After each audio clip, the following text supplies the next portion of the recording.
Islamabad. Pakistan launched airstrikes on Thursday against alleged militant hideouts in Iran.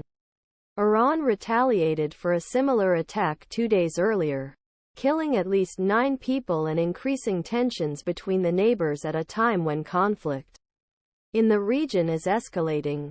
The unprecedented attacks by both Pakistan and Iran on both sides of their borders appeared to target Baloch militant groups with similar separatist goals. Countries accuse each other of providing shelter to groups in their own regions.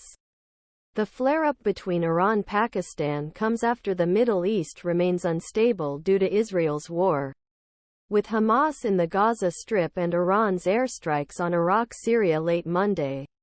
These airstrikes were retaliation for a suiciding in Iran by Islamic State militants early January that killed more than 90 people.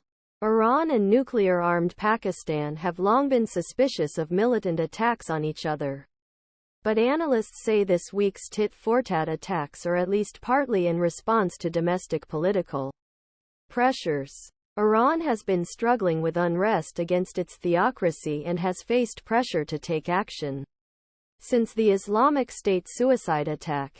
It is also trying to expand its military power at a time when militant groups it supports the region Hamas Gaza, Hezbollah Lebanon and Houthi rebels Yemen are embroiled Israeli-Palestinian conflict.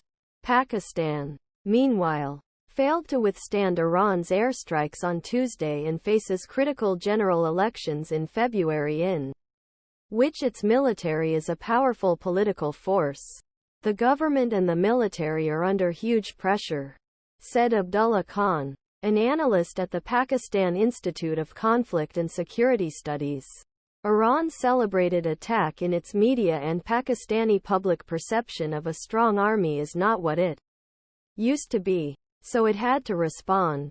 Pakistan's foreign ministry on Thursday described the attack as a series of highly coordinated and specifically targeted precision military strikes.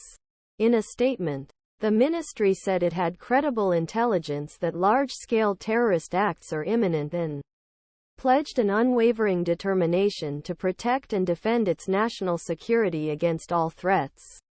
The Pakistani army announced that unmanned aerial vehicles, rockets and remote weapons were used in the attack. Standoff weapons are missiles fired remotely from aircraft. This probably means that Pakistan's warplanes did not enter Iranian airspace. Pakistan's interim Prime Minister Anwaarul-Hak-Kakar cut short his trip to the World Economic Forum in Davos, Switzerland, to return home. Kakar, who has not commented since attack, is expected to meet the heads of Pakistan's armed forces, intelligence chief and other senior government officials on Friday. Ali Reza Marhamati, deputy governor Iran's Sistan and Baluchistan province, gave the figures those killed in Thursday's attack, saying that those who near the border town Saravan consisted 3 women, 4 children and 2 men. It was street